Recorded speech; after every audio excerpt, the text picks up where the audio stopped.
বন্ধু এখন রুটি খাবে, এই যে দোকানদার রুটি দিছে। হ্যাঁ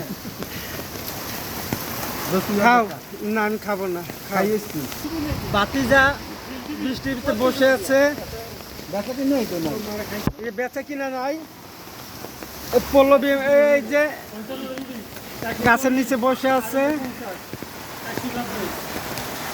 এই যে বেকারিওয়ালা মোল্লা বেকারিওয়ালা, ওই বেকারিওয়ালা রুটি দিতে আসছে।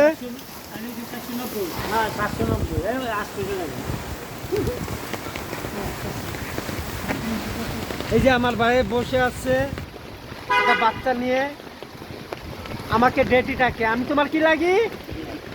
ওই দেখছেন ডেটি মেরে দুটো বাপ, বলো হ্যাঁ দুটা বাপ। মানুষ আচ্ছা রাখলাম। সাড়ে কি